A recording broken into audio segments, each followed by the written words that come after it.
Hello दोस्तों, स्वागत है आप सभी का इस यूट्यूब चैनल के स्टडी विद एजीएस के ऑनलाइन लर्निंग प्लेटफॉर्म पर। पिछले अध्याय में हमने देखा था कि 2-3 वीडियो तक देख लिया था। माइक्रो स्पोरोजेनेसिस, मेगा स्पोरोजेनेसिस ये सब हो चुके थे। अब इसमें बाकी क्या था कि पॉलिनेशन, परागकण क्या होते हैं, स्वपरागण, परपरागण क्या होते हैं, ये सब हमको पढ़ना है। जैसे आता है इसमें विध्वंसन आता है, थैलीकरण आता है, ये सब 2-3-4 हेडिंगें पढ़ी बची हुई हैं, उसको हम देखेंगे। तो सबसे पहले हम आगे अब डालेंगे, पहले एक सुंदर सा पुष्प का चित्र बनाएंगे, तो उसमें देखेंगे कि परागण कैसे होता है। तो हम परागण के बारे में पढ़ेंगे।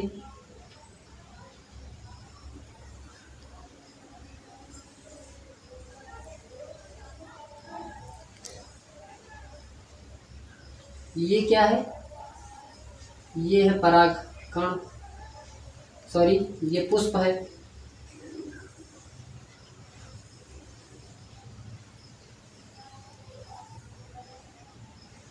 ये पुष्प है। इसमें आप समझ ही गए होंगे कि इसमें कौन बाह्य दल पुंज है, कौन दल पुंज है, ये सब इसको हम पिछले वीडियो में पढ़ ही चुके थे। तो अब हमको पढ़ना क्या है, परागण। परागण क्या होता है, परपरागण, स्वपरागण, ये सब हमको पढ़ना है। तो अब इसको पढ़ने के लिए सबसे पहले हमें एक पुष्प का चित्र बनाना पड़ेगा। तो हमने पुष्प का चित्र बनाया, तो इसमें देखना क्या है, हमने क्या कहा, परागण। परागण किसे कहते हैं भाई? देखो ये क्या है, ये हमने क्या बताया था, ये क्या है, परागकोश। क्या है? परागकोश। ये परागकोश है, परागकोश है। तो इसमें क्या होते हैं, परागकण। क्या होते हैं? ये परागकण है, परागकण। भाई जब ये अब परागकोश में ही परागकण पाए जाते हैं। और ये क्या है? ये है वर्तिकाग्र। क्या है ये? वर्तिकाग्र है, ये वर्तिकाग्र है। तो हमने क्या कहा कि भाई सबसे पहले परागण को पढ़ने के लिए एक पुष्प का चित्र बनाएंगे। तो उसके बाद आप पढ़ना क्या है भाई, आप कहते हैं परागण किसे कहते हैं, क्या? परागण। सबसे पहले इसमें हेडिंग आती है परागण। क्या? परागण, पॉलिनेशन, पॉलिनेशन। अब देखो, अब परागण किसे कहते हैं? देखो परागकोश से क्या, परागकण, क्या परागकण परागकोश से निकलकर वर्तिकाग्र पर पहुंचता है तो क्या कहलाता है? परागण कहलाता है। क्या? जब परागकण परागकोश से वर्तिकाग्र पर, जब परागकण परागकोश से निकलकर वर्तिकाग्र पर पहुंचता है तो उसे क्या कहते हैं? परागण कहते हैं। अब परागण कितने प्रकार का होता है? 2 प्रकार का होता है। कौन कौन सा? एक स्वपरागण और दूसरा परपरागण। देखो भाई, एक क्या होता है, स्वपरागण, एक स्वपरागण, दूसरा परपरागण। इसमें सेल्फ पॉलिनेशन होता है और इसे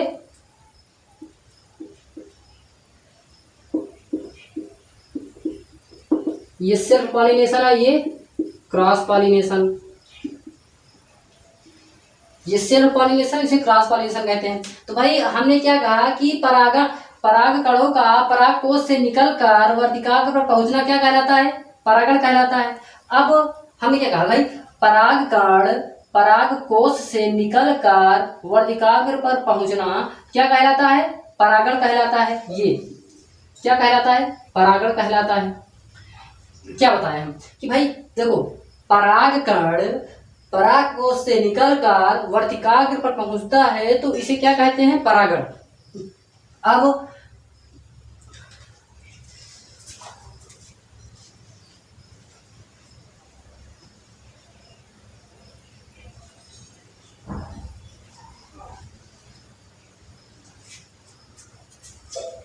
देखो भाई, अब देखो इसमें स्वपरागण और परपरागण। तो भाई स्वपरागण और परपरागण किसे कहते हैं? मतलब सेल्फ पॉलिनेशन और क्रॉस पॉलिनेशन। तो अब सेल्फ पॉलिनेशन किसे कहते हैं कि इसमें परागकण खुद पे खुद, क्या इसमें पराग, अब इसको देखना, ध्यान से सुनना इसमें कि हम क्या बोल रहे हैं। इसमें परागकण खुद पे खुद यानी स्वयं इसमें परागकण खुद पे खुद यानी स्वयं वर्तिकाग्र पर पहुंच जाए तो इसे क्या कहते हैं? स्वपरागण। लेकिन परपरागण में क्या होता है? इसमें परागकण किसी माध्यम के द्वारा जब वर्तिकाग्र पर पहुंचते हैं तो उसे क्या कहते हैं? परपरागण। तो भाई इसमें क्या है? इसमें स्वयं वर्तिकाग्र पर जा रहा है। कौन? परागकण इसमें स्वयं वर्तिकाग्र पर जा रहा है, मतलब किसी के माध्यम से, किसी के कहने पर नहीं जा रहा है, मतलब स्वयं खुद जा रहा है। तो इसकी परिभाषा क्या बनेगी कि परागकण खुद पे खुद यानी स्वयं वर्तिकाग्र पर पहुंच जाए तो उसे क्या कहेंगे? स्वपरागण, मतलब सेल्फ पॉलिनेशन। और परपरागण क्या होता है? जब परागकण किसी के माध्यम से जब परागकण किसी के माध्यम से वर्तिकाग्र पर पहुंचे तो उसे क्या कहेंगे? हम परपरागण कहेंगे। अब वो माध्यम चाहे जल हो, जंतु हो और वायु हो, इसे तीन ही माध्यम आते हैं। तो ये इसके तीन ही माध्यम आते हैं कि इसमें लिखेंगे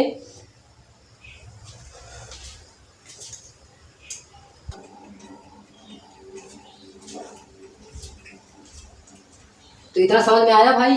देखो एक बार फिर से देख लो कि परागण किसे कहते हैं, क्या पॉलिनेशन किसे कहते हैं। देखो जब परागकण परागकोश से निकलकर वर्तिकाग्र पर पहुंचते हैं तो उसे क्या कहते हैं? परागण। अब परागण दो प्रकार का होता है, क्या? स्वपरागण और परपरागण। तो स्वपरागण और परपरागण देखो सेल्फ पॉलिनेशन और क्रॉस पॉलिनेशन। तो अब सेल्फ पॉलिनेशन किसे कहते हैं और क्रॉस पॉलिनेशन किसे कहते हैं? देखो इतना समझ में आया? देखो इसको नोट कर लो।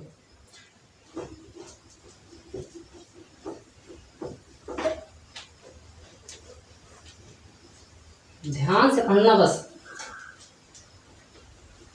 हमारी बातों को सुनना और प्रॉपर एक अच्छी से नोट्स बनाओ, ताकि अगर हम भूल भी जाएं एक बार फिर से अगर देख लेंगे तो फिर से याद हो जाएगा। तो हमने अब क्या बताया हम कि भाई परागण परागण दो प्रकार का होता है। कौन कौन सा? एक स्वपरागण और परपरागण। तो भाई क्या कहते हैं इसे? सेल्फ पॉलिनेशन और क्रॉस पॉलिनेशन। तो अब इसमें क्या होता है कि भाई देखो सेल्फ पॉलिनेशन, क्रॉस पॉलिनेशन। तो इसमें हमने क्या कहा कि इसमें जब परागकण खुद पे खुद यानी स्वयं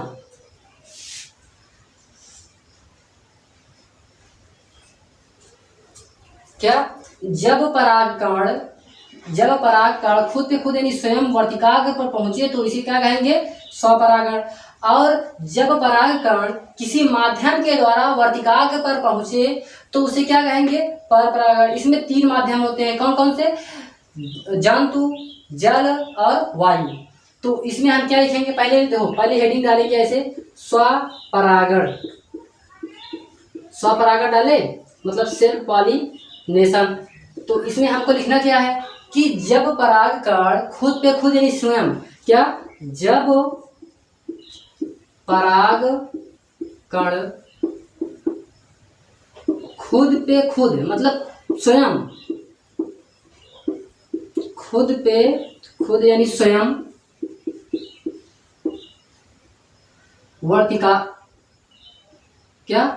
स्वयं वर्तिकाग्र पर पहुंचे तो वर्तिकाग्र पर पहुंचे तो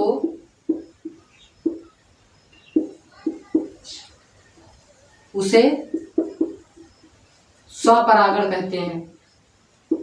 क्या कहते हैं? उसे स्वपरागण कहते हैं, मतलब सेल्फ पॉलिनेशन कहते हैं। लेकिन अगर हम परपरागण की बात करें तो क्या होगा? परपरागण की देखो परपरागण, तो परपरागण में इसमें हमने क्या बताया कि जब परागकण किसी माध्यम के द्वारा जब परागकण किसी माध्यम के द्वारा वर्तिकाग्र पर पहुंचे तो उसे क्या कहेंगे? पर परागण। क्या लिखेंगे हम?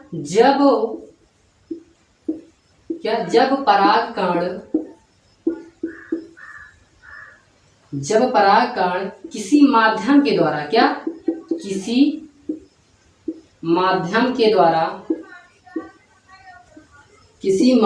के द्वारा वर्तिकाग्र पर पहुंचे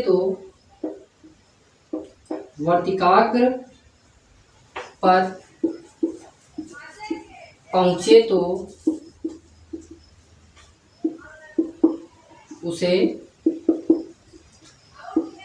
पर परागण कहते हैं।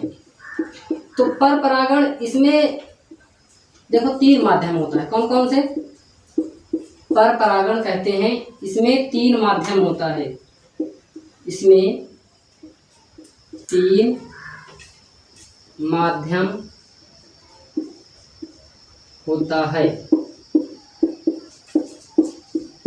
नोट कर लो नहीं, स्क्रीनशॉट कर लो इसको।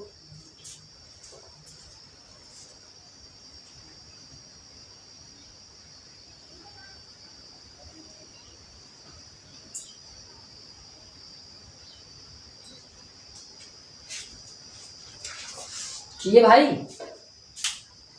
बहुत गर्मी है यार, गर्मी बहुत है। देखो अब इसको स्क्रीनशॉट कर लो, नहीं तो नोट्स में लिख लो। आगे चलते हैं हम। तो हमने क्या है, इसमें 3 माध्यम होते हैं। कौन कौन से? एक जल परागण होता है। कौन सा? जल परागण। और दूसरा वायु परागण। और तीसरा जंतु परागण। तो भाई हमने क्या कहा, इसमें 3 माध्यम होते हैं, जल परागण, वायु परागण और जंतु परागण। अब देखो इन तीनों पहले इसको लिख लेना। इसको लिखने के बाद तब नीचे इसमें हेडिंग डालना जल परागण। इसमें नहीं, इसमें हेडिंग डालना जल परागण। फिर जल परागण की परिभाषा लिखने के बाद वायु परागण डालना, उसकी परिभाषा लिखने के बाद जंतु परागण डालना, फिर इसकी परिभाषा लिखना। तो लिखना क्या है कि जब परागकण, क्या इसमें देखो जल वाले में एक बता दे रहे हैं, एक हिसाब से सब वैसे होगा। क्या? जब परागकण जल के द्वारा वर्तिकाग्र पर पहुंचे तो उसे क्या कहेंगे? जल परागण। जब परागकण वायु के द्वारा वर्तिकाग्र पर पहुंचे तो उसे क्या कहेंगे? वायु परागण। जब परागकण जंतु के द्वारा वर्तिकाग्र पर पहुंचे तो उसे क्या कहेंगे? जंतु परागण। देखो कैसे, एक छोटा सा पहले पुष्प का चित्र बनाते हैं हम।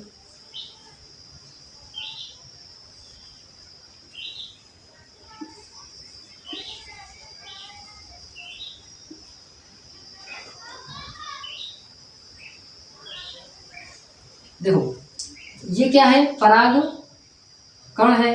और ये क्या है? पराग कोश है। क्या है? पराग कोश। और ये क्या है? परागकण है। तो जब परागकण, ये परागकण है, जब परागकण जल के द्वारा, जैसे कोई बारिश हुई तो अब ये परागकण बारिश के मतलब टूट के जमीन में बिखर गए।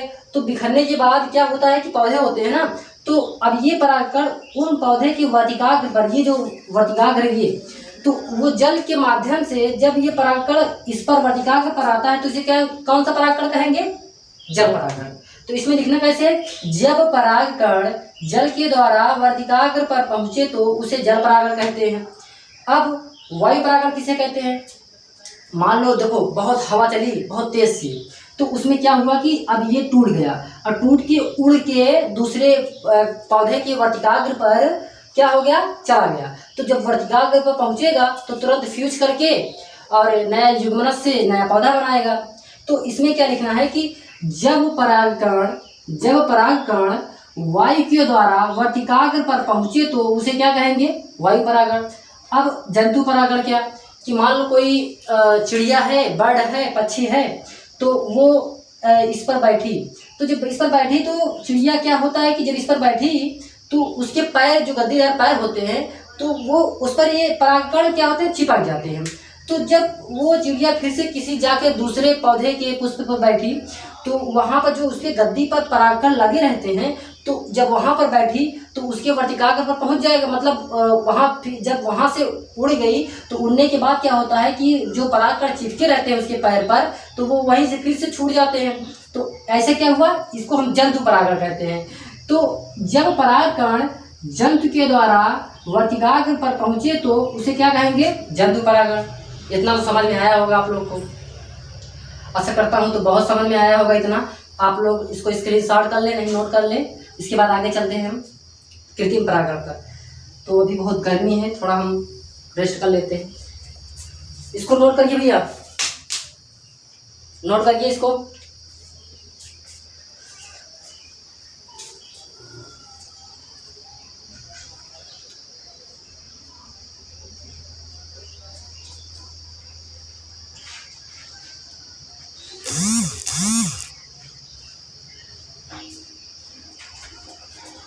नोट कर लिए भाई। अब देखो, इसको मिटाएं। चलो अब देखो भाई, कृत्रिम परागण किसे कहते हैं, क्या कृत्रिम परागण। तो कृत्रिम परागण किसे कहते हैं,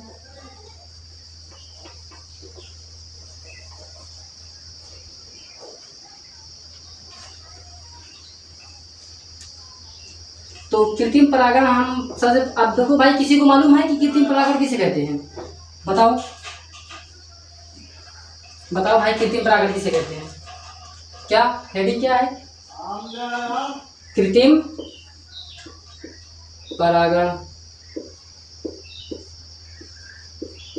कृत्रिम परागण मतलब आर्टिफिशियल पॉलिनेशन।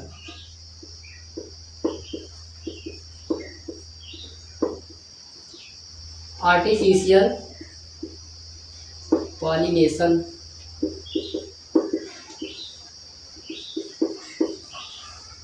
तो भाई इसमें क्या है, देखो इसमें क्या होता है कि देखो, मानव के द्वारा कराए गए परागण को क्या कहेंगे, कृत्रिम परागण। समझ में आया भैया, हमने क्या कहा कि मानव के द्वारा कराए गए परागण को कृत्रिम परागण कहते हैं। भाई देखो, कृत्रिम मतलब जो बनाया गया है, क्या जो बनाया गया है, जैसे हम आप जो बना रहे हैं उसको कृत्रिम कहते हैं, और जो नेचुरल बन रहा है, जो प्राकृतिक से है, उससे प्राकृतिक परागण कहते हैं। जो खुद पे हो रहा है, स्वयं अपने आप हो रहा है, ना किसी की सहायता, ना कुछ किसी का माध्यम, कुछ नहीं, तो उसे हम प्राकृतिक कह सकते हैं ना। लेकिन यहाँ पर क्या हो रहा है कि यहाँ पर परागण कराया जा रहा है, मतलब खुद कराया जा रहा है, मतलब किसी के माध्यम से कराया जा रहा है। तो हम क्या बोले कि मानव के द्वारा कराए गए परागण को कृत्रिम परागण कहते हैं। इसमें दो पौधे के पुष्प को लेते हैं, क्या इसमें दो पौधे के पुष्प को लेते हैं, एक लंबे पौधे का पुष्प और दूसरा बौने पौधे का पुष्प। देखो कैसे,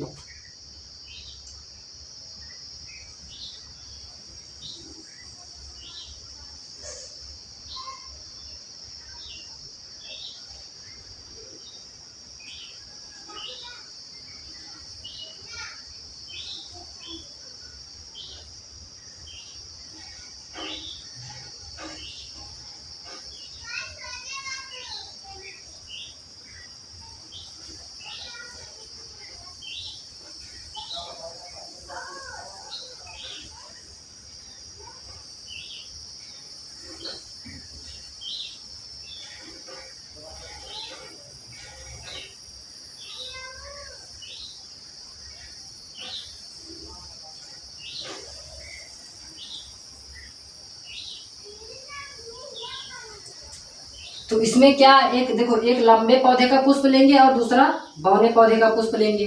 तो इसमें क्या होता है कि जब एक लंबे पौधे का पुष्प लेंगे और दूसरा बौने पौधे का पुष्प लेंगे, तब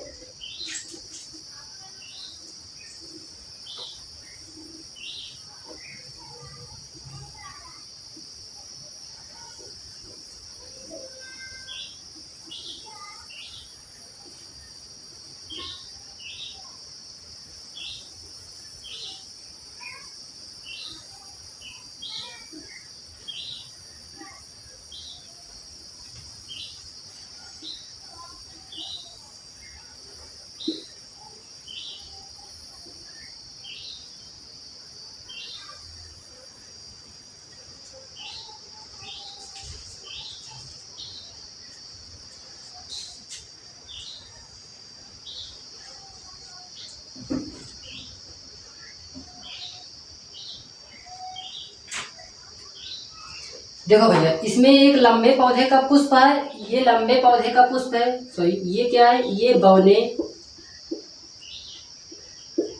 पौधे का पुष्प है, और ये लंबे पौधे का पुष्प है।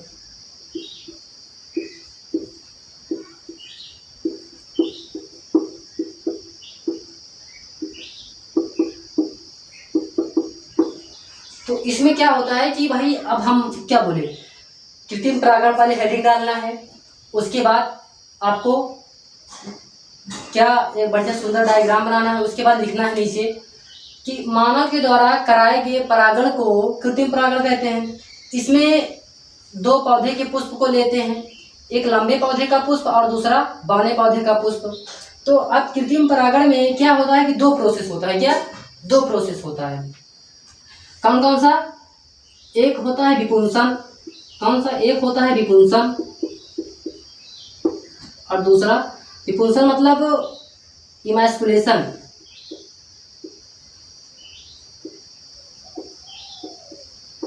इमैस्कुलेशन, और दूसरा क्या होता है थैलीकरण, क्या थैलीकरण मतलब डिगिंग।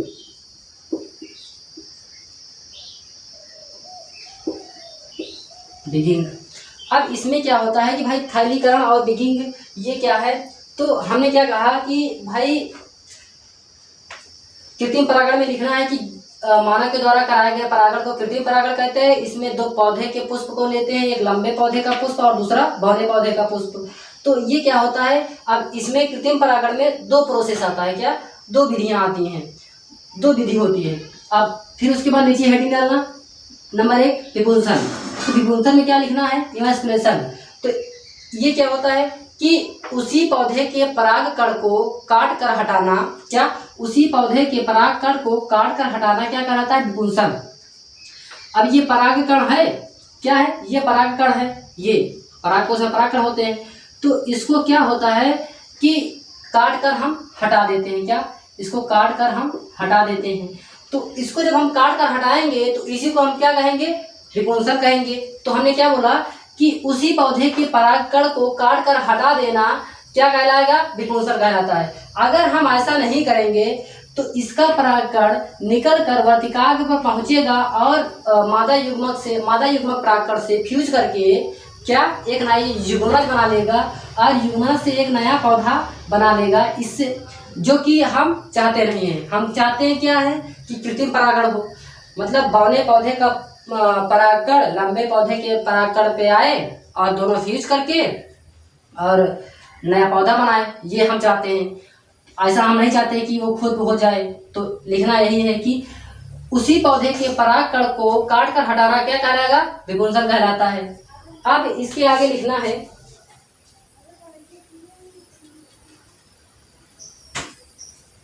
क्या बोले कि उसी पौधे के परागकण को काट कर हटाना विपुंसन कहलाता है। अगर हम उसी पौधे के परागकण को नहीं काटेंगे तो क्या होगा कि उसका परागकण निकल कर वर्तिकाग्र पर पहुंचेगा और मादा युग्मक परागकण से फ्यूज करके नया युग्मनज बना लेगा और एक नए पौधे का निर्माण कर लेगा, जो कि हम चाहते नहीं कि ऐसा हो। हम चाहते हैं कि बौने पौधे का परागकण लंबे पौधे के परागकण पे आए और दोनों फ्यूज करके एक नया युग्मनज बनाए, मतलब एक नया पौधा बनाए, हम ऐसा चाहते हैं। तो इसमें इतना लिखना। अब थैलीकरण में क्या होता है, नंबर 2 थैलीकरण आता है। तो थैलीकरण में क्या लिखना है कि भाई इसपे परागकण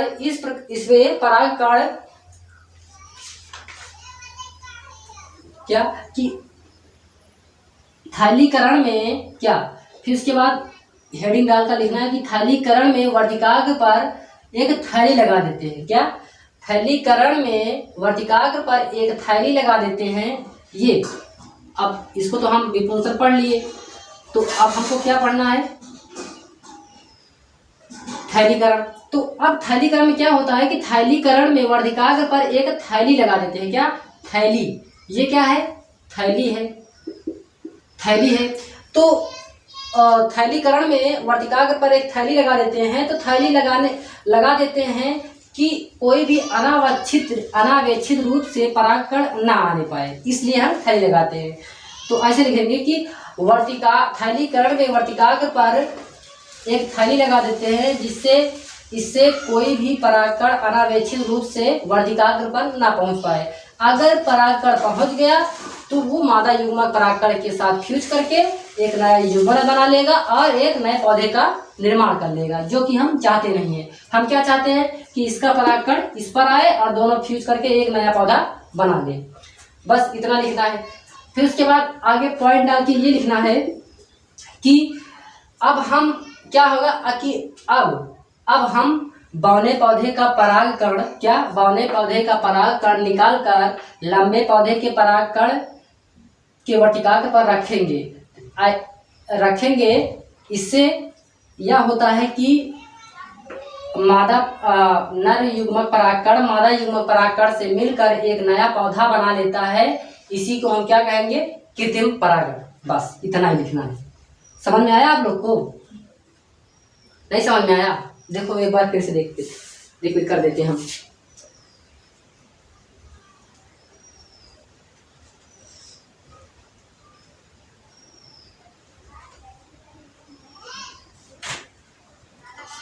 गर्मी बहुत है, बस थोड़ा सा पढ़ाएंगे, ज्यादा नहीं। देखो फिर से देख लो एक बार कि भाई देखो कृत्रिम परागण किसे कहते हैं? क्या कि मानव के द्वारा कराए गए परागण को कृत्रिम परागण कहते हैं। अब कृत्रिम परागण क्या होता है कि इसमें दो पौधे के पुष्प को लेते हैं। एक बौने पौधे का पुष्प और दूसरा लंबे पौधे का पुष्प। तो इसमें क्या होता है कि अब देखो दो पौधे के हमने पुष्प ले लिया, तो इसमें दो प्रोसेस होता है। कौन कौन सा? एक विपुंसन और एक थैलीकरण। विपुंसन में क्या होता है कि उसी पौधे के उसी परागकण को काट कर हटाना क्या कहलाएगा? विपुंसन कहलाता है। अगर हम ऐसा नहीं करेंगे तो उसका परागकण उसी के वर्तिकाग्र पर पहुंचेगा और पहुंचते ही नर युग्मक परागकण मादा युग्मक परागकण के साथ फ्यूज करके नया युग्मन बना लेगा और इससे एक नए पौधे का निर्माण कर लेगा, जो कि हम ऐसा नहीं चाहते कि ऐसा हो। अब थैलीकरण में क्या लिखना है कि थैलीकरण में क्या होता है कि भाई इसमें क्या होता है कि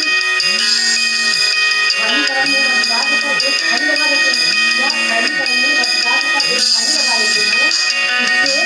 इससे क्या होता है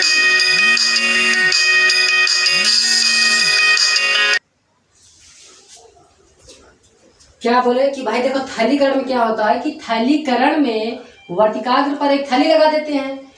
इससे कोई भी अनावेक्षित रूप से परागकण वर्तिकाग्र पर ना पहुंच पाए, इसलिए हम थैली लगा देते हैं थैलीकरण में। तो लिखना क्या है कि थैलीकरण में वर्तिकाग्र पर एक थैली लगा देते हैं। इससे कोई भी परागकण अनावेक्षित रूप से वर्तिकाग्र पर ना पहुंच पाए। अगर पहुंच भी गया तो नर युग्मक परागकण मादा युग्मक परागकण के साथ फ्यूज करके नया युग्मन बना लेगा और इससे एक नए पौधे का निर्माण होगा, जो कि हम चाहते नहीं हैं। हम क्या चाहते हैं कि भाई बौने पौधे का परागकण लंबे पौधे के परागकण पे आए और वर्तिकाग्र पर आए और इससे फ्यूज करके एक नया पौधा बना ले। यही हम चाहते हैं बस। और आगे लिखना है कि अब हम बौने पौधे के परागकण निकाल कर लंबे पौधे के वर्तिकाग्र पर रखते हैं। ऐसा करने से नर युग्मक परागकण मादा युग्मक परागकण के साथ फ्यूज करके एक नया युग्मन बना लेगा और उससे एक नए पौधे का निर्माण कर लेगा।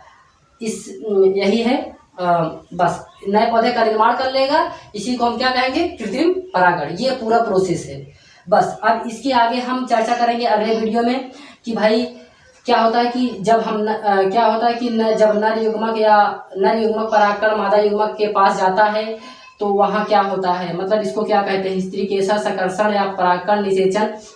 इसको हम पढ़ना है क्या कि भाई जब इसका परागकण इसके पास गया तो क्या हुआ, मतलब वहाँ पर क्या हुआ, तो उसको हम नेक्स्ट वीडियो में पढ़ेंगे। तो फिलहाल अभी तक यहीं तक इसके लिए, क्योंकि बहुत गर्मी है। आगे अगला वीडियो बनाएंगे नेक्स्ट की जल्दी ही। तो आप लोग इसको स्क्रीनशॉट कर लीजिए और वीडियो को पॉज करके आप नोट्स अच्छी तरीके से बनाइए ताकि पढ़ने में मज़ा आए। अब ऐसा नहीं है कि वीडियो देखो बस खाली नोट्स ना बनाओ। नोट्स बनाओगे तो बहुत फ़ायदा रहेगा, क्योंकि ये हिंदी मीडियम से पढ़ाया जा रहा है, कोई इंग्लिश मीडियम से नहीं। आप लोग को जो क्वेरी होगी, जो दिक्कतें, जो प्रॉब्लम्स होगी, आप कमेंट बॉक्स में ज़रूर बताइएगा। हम आपकी प्रॉब्लम्स को, क्वेरी को ज़रूर सुनेंगे। तो thanks for watching my video, please like and subscribe my channel.